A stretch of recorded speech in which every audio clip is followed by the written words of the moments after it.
10 రోజుల్లో America weapons అన్నీ అయిపోతాయి వాళ్ళ మిసైల్స్ అని పెంటగాన్ నుంచి ఎవరో చెప్తున్నారట.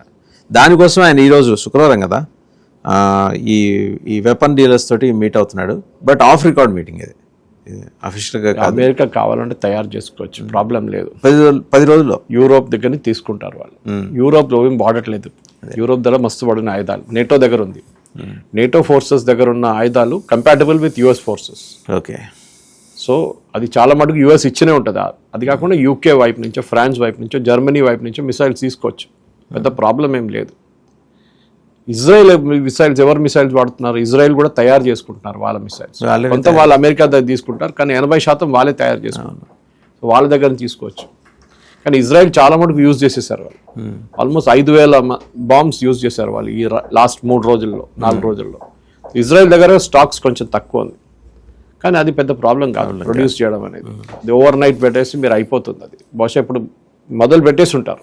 ఇంకోటి సార్, అంటే ఇదే సబ్జెక్ట్కి సంబంధించి ఖమేనీ బతికే ఉన్నాడు, ఖమేనీ డూపే చచ్చిపోయాడు, ఇది ఒక కథనం. ఆయన వచ్చి లెబనాన్ బంకర్లో దాక్కున్నట్ట. దాక్కునేది లెబనాన్ దాకేందుకు, అక్కడే దాక్కోవచ్చు కదా ఒకళ్ళు బతుకుంటే. కొంతమంది ఓల్డ్ సిటీలు అంటున్నారంట, కొన్ని స్కూల్లో టీచర్లు వీళ్ళందరూ మాట్లాడుతున్నారు ఖమేనీ చనిపోయలేదు, వాళ్ళే అంగీకరించారు పోయారని చెప్పేసి. వాళ్ళ ఫ్యూనరల్ పెట్టాలనుకున్నారు, కానీ వాళ్ళకి భయం అయింది. ఆ ఫ్యూనరల్ పెడితే దాని మీద ఇజ్రాయెల్ వచ్చి బాంబు వేస్తారు అని. దీనికన్నా ముందు చేశారు ఒకసారి లెబనాన్లో. ఓకే, అదే పని ఇక్కడ కూడా చేస్తారు వాళ్ళు. సో అది చేయరు. ఈజ్ డైట్ వాళ్ళు అంగీకరించారు, దాంట్లో డౌట్ లేదు. ఆయన ఆయన బయట ఉంటే ఇంకా డేంజరస్ కదా. ఇక్కడ దాచి కూర్చున్నారు అనుకోండి, రేపు ఇక్కడ లెబనాన్లో ఉన్నారన్నారు, ఇప్పుడు మీరు అక్కడ కొడతారు మళ్ళీ వెళ్ళి, అక్కడ ఖమేనీ ఉన్నారని చెప్పేసి. ఏమన్నా అంటే అక్కడ ఉన్నాడు కదా, మీరే చెప్పారు కదా అక్కడ, మేము కొట్టాం అక్కడ కూడా. So is dead and is gone. అది అయిపోయింది, అది చాప్టర్ ఫినిష్. అది వాళ్ళే అంగీకరించారు, సక్సెసర్ని ఎలెక్ట్ చేయబోతున్నారు, అన్నీ చేస్తున్నారు. ఎన్ని రోజులు ఉండొచ్చు మీ ఉద్దేశంలో ఈ వార్? ఇంకో 10 రోజులు ఈజీగా ఉండొచ్చు, ఈజీగా. దాని తర్వాత తగ్గుతుంది. 100% స్టాప్ కాదు. మీరు ఆఫ్ఘనిస్తాన్ లాగా అయిపోతుంది. ఒక రెబెల్ ఆర్మీ తయారవుతారు, వాళ్ళు అప్పుడప్పుడు వచ్చి కొడతారు మిమ్మల్ని. లాస్ట్లో మీరు పారిపోతారా, వారు పారిపోతారో చూడాల్సి. ఓకే, అమెరికా పారిపోయారు ఆ టైంలో, నేటో పారిపోయారు ఆఫ్ఘనిస్తాన్ నుంచి. అది బైడెన్ ఆర్డర్ ఇచ్చాడో లేకుంటే మిగతా ఎవరైనా ఆర్డర్ ఇచ్చారో తెలియదు, కానీ పారిపోయారు అక్కడ. సో ఈసారి కూడా అదే జరుగుతుంది. కానీ ద మెయిన్ థింగ్ ఇస్, ఇప్పుడు జరిగే యుద్ధంలో యూరోప్ రోల్ ఏంటి? చాలా మటుకు స్పెయిన్ అయితే కంప్లీట్లీ రిజెక్ట్ చేశారు. మేము అసలు మా బేస్ యూజ్ చేయనియము, మేము ఎయిర్ ఫోర్స్ని అలౌ చేయము, మేము రీఫ్యూలింగ్ ఫెసిలిటీస్ మీకు అలౌ చేయమని చెప్పేశారు. యూకే ఏమో వాళ్ళ ప్లేన్స్ యూజ్ చేసుకుంటున్నారు పెట్రోలింగ్కి. సైప్రస్కి కొంచెం ప్రొటెక్షన్ ఇస్తున్నారు వాళ్ళు నేటో వైపు నుంచి. మొన్న ఏదో ఒక మిసైల్ లాంచ్ చేస్తే మళ్ళీ దాన్ని అడ్డుకున్నాను, టర్కీ వైపు వచ్చిన మిసైల్ అడ్డుకున్నా అన్నారు. సో నేటో రోల్ కూడా దీంట్లో ఇప్పుడు బయటకు వస్తుంది. ఎందుకంటే ఇప్పుడు దాకా నేటో యుక్రెయిన్ అని మాట్లాడుకుంటే, ఇప్పుడు యుక్రెయిన్ ఎవరు పాపం పట్టించుకోవట్లేదు. ఇక్కడ బాంబులు పడుతున్నాయా, వస్తున్నారు, ఏం తెలియదు అక్కడ సంగతి. అవును, ఇప్పుడున్న దాంట్లో ఐ థింక్ ఒక 10 రోజుల్లో వాసుదేవన్ గారు ఒక కంప్లీట్ లెవెలింగ్ అయిపోతుంది ఇరాన్ది. ఒక గాజా లాగా తయారు చేస్తారు వాళ్ళు. ఓకే, తెహరాన్ అయితే, మిగతా చోట్ల ఎక్కువ ఉండదు. సో మళ్ళీ రియల్ ఎస్టేట్ కంపెనీ అక్కడికి వస్తుంది. మళ్ళీ నేను గేటెడ్ కమ్యూనిటీ కడతా అంటారు ట్రంప్, తెలుసు కదా మీకు. అదే ట్రంప్ గురించి వాళ్ళ పొద్దున కూడా అదే మాట్లాడుతున్నారు. ఆయన ఇట్లా ఎందుకు బిహేవ్ చేస్తున్నారు, నేనే డిసైడ్ చేస్తాను. ఎందుకంటే అది టిపికల్ ఆయన మెంటాలిటీ. అది అంటే ప్రతి దాని మీద నాకు పట్టు ఉండాలి, ప్రతి దానికి నా కంట్రోల్లో ఉండాలి, నేను ఇంకోని ట్రస్ట్ చేయను. ఆయన ఇన్నర్ సర్కిల్లో ఒక టైంలో 40 మంది ఉండే డిసిషన్ మేకింగ్. ఇప్పుడు ఆయనకు డౌట్ వస్తుంది 40 మంది మీద కూడా. సో ఇప్పుడు తగ్గించి 8 మంది చేశారంట. పీట్ హెస్గెత్ ఉన్నారు, మార్కో రూబియో ఉన్నారు. ఇట్లాంటి ఓన్లీ ఒక చామ్డ్ ఇన్నర్ సర్కిల్ పెట్టుకున్నారు ఆయన ప్రతి డిసిషన్కి. ఈ 8 మంది కలిసి డిసిషన్ తీసుకుంటున్నారు.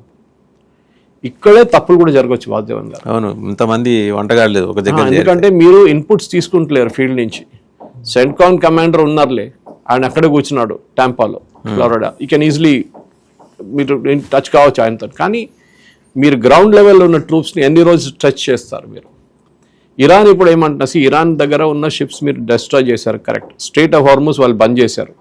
స్ట్రెయిట్ ఆఫ్ హార్ముజ్ కూడా తెరిచేశారు అనుకోండి. ఇప్పుడు ఏమంటున్నారు, Russian ships, Chinese ships, Indian ships అంతా అలౌ చేస్తూ ఉంటాం. మన దగ్గర ఎక్కువ షిప్పులు లేవు. సో మనం ఏం చేస్తామంటే ఇంకో షిప్ని తీసుకొని దాని ఫ్లాగ్, మన ఫ్లాగ్ ఎక్కిచ్చేస్తాం దాని మీద. అంతే. ఈ లైబీరియన్ ఫ్లాగ్స్ ఉంటుంది, మీరు చూస్తుంటారు. లైబీరియా అనే దేశం ఎక్కడుందో ఎవరికి తెలియదు మ్యాప్లో, కానీ లోకంలో maximum number of ships Liberian flags తో తిరుగుతుంది. మన నాగాలాండ్ నుంచి బస్సులు తెచ్చుకున్నాడు. అదే చెప్పబోతాం. నాగాలాండ్ అరుణాచల్ రిజిస్ట్రేషన్తో హైదరాబాద్ బస్సులు తిరుగుతుంటాయి. ఎందుకంటే అక్కడ ట్యాక్స్లు తక్కువ. లైబీరియన్ కూడా అంతే సంగతి.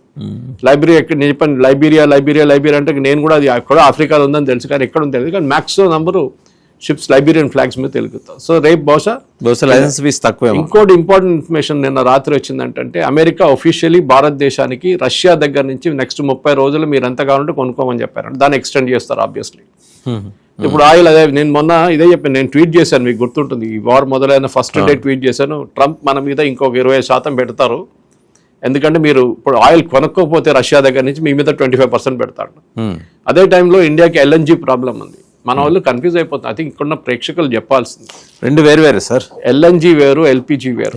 LPG ప్రొడ్యూస్ చేస్తుంది పెట్రోలియం నుంచి, క్రూడ్ ఆయిల్. అది మన దగ్గర 65 రోజులకి మన దగ్గర స్టాక్ ఉంది. ఎప్పుడైనా 65 రోజుల కన్నా ఎక్కువ మెయింటైన్ చేయలేం మనం. ఇది తీసుకొచ్చి మీరు ఏదో మన డీప్ ఆయిల్ రిజర్వ్స్ ఉందని చెప్పాను చూడండి, క్యాబన్స్, దాంట్లో స్టోర్ చేస్తున్నారు 35 రోజులకి. 25 రోజుల స్టాక్ బయట ఉంది. చాలా షిప్స్ వస్తూనే ఉన్నాయి మన వైపు. అది మళ్ళీ రీఫైన్ చేస్తారు, పంపిస్తున్నారు. ఇది ఒక డ్రిల్ అన్నమాట. అంతే.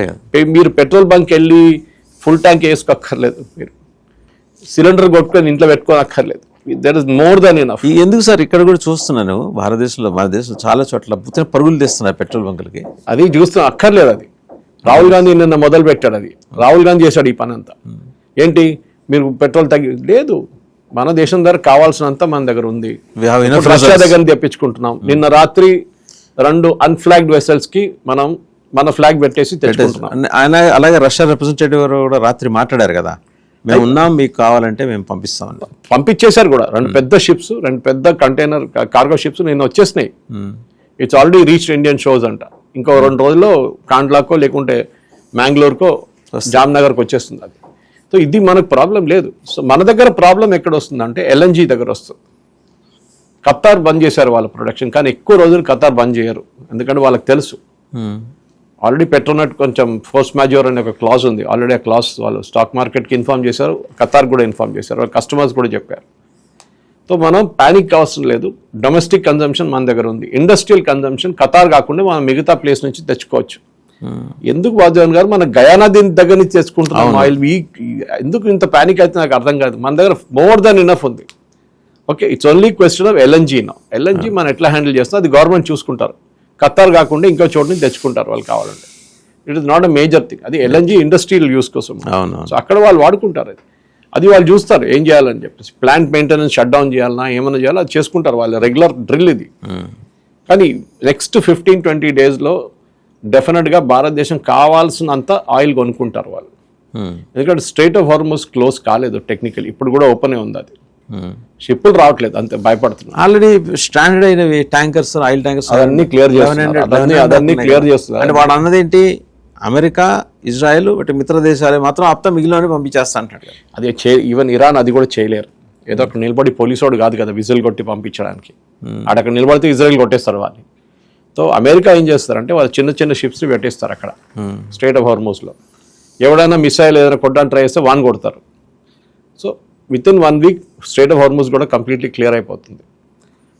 పాకిస్తాన్ ఫారిన్ మినిస్టర్ నిన్న వెళ్ళి అక్కడ కూర్చున్నాడు. మా దగ్గర లేదు, మా దగ్గర 2 వారాల నుండి ఫ్యూలే ఉందని చెప్పేసి సౌదీ అరేబియా దగ్గర. సో వాళ్ళు ఇంకొక రూట్ ఉంది వాళ్ళకి, ఆ రూట్ నుంచి మేము పంపిస్తాం, మీకు కొంచెం మీకు ఇచ్చేస్తామని చెప్తున్నారు. సో వాళ్ళకు కూడా డబ్బులు కావాలి వాద్యవన్ గారు. వాళ్ళ ఎకానమీ నడిపించాలంటే సౌదీ అరేబియా కానీ, ఖతార్ కానీ, కువైత్ కానీ, ఇరాక్ వీళ్ళందరికీ రెవెన్యూ కావాలి. వాళ్ళు ప్రజలు ఏమవుతారు లేకుంటే రోడ్డు మీకు వచ్చేస్తారు వాళ్ళు కూడా. మీరు ఆయిల్ పెట్టలేరు కదా, మీరు డ్రిల్ చేసి తీసుకోవాల్సింది బయటికి. సో నడుస్తూనే ఉంటుంది అది. ఇరాన్ మీద ప్రెషర్ పెడతారు ఇప్పుడు, మీరేం చేయకండి, మీరేం గొడవ చేయకండి. సో ఐ థింక్ నెక్స్ట్ 4-5 డేస్లో I think more or less ఒక సిచ్యువేషన్కి వచ్చేసింది. 10 డేస్లో మొత్తం క్లియర్ అయిపోతుంది నా అంచనా. రైట్ సురేష్ గారు, thank you very much. So చూసాం కదా, అంటే 10 రోజుల పాటు ఈ సంక్షోభం అయితే ఉంటుంది, కానీ 10 రోజుల తర్వాత నెమ్మదిగా సంక్షోభం నుంచి బయటపడవచ్చు. 2, తనకు నచ్చిన వాడు ఇరాన్ సుప్రీం కావాలని ట్రంప్ తలపోస్తున్నాడు. ఇప్పుడు ఆయనకున్న అపరిమితమైన అధికారాలు అలాగే పెత్తందారీ ధోరణి వల్ల అలా కానించుకోవటానికి బహుశా ఇరానియన్ ఆర్మీ నుంచి ఎవరినైనా పికప్ చేసే అవకాశం ఉందని సురేష్ కొచ్చట్ల గారు చెప్తున్నారు. అలాగే మిసైల్స్ గురించి ప్రస్తుతం అటు ఇరాను బెంగ పెట్టుకోవట్లేదు, అమెరికా కూడా బెంగ పెట్టుకోవట్లేదు. వాళ్ళు మెరిట్మ్యాన్ 3ని నిన్న టెస్ట్ చేశారు. దాని అర్థం ఇమీడియట్గా తీసుకొచ్చి దాన్ని ఫైర్ చేస్తారని కాదు, కానీ మాకు చాలా ఉన్నాయి, మా ప్రాసెస్ని తక్కువ అంచనా వేయొద్దని చెప్పేసి అమెరికా. బట్ తాజాగా ఇరాన్ చేస్తున్న దాడులు చూస్తుంటే ఒక పక్క భయం కలుగుతుంది. అక్కడున్న సాధారణ ప్రజానీకం, ఇరాన్లో ఉన్న సాధారణ ప్రజానీకం సఫర్ అవుతున్నారు. సరే, ఈ రెజిమ్ చేంజ్, ఈ ట్రాన్సిషన్ పీరియడ్ కాబట్టి ఈ రెజిమ్ చేంజ్లో భాగంగా మరి ఇరాన్ ప్రజానీకం కూడా కొంత ఇక్కట్లు పడాల్సిన అవసరం ఉంది. యాజ్ వెల్ ఇంకా శ్రీలంక సముద్ర జలాలకి సమీపంలో ఆగిన ఇరాన్ వార్షిప్ని ఎలా కొట్టిందో అమెరికా అది కూడా సమగ్రంగా చెప్పారు.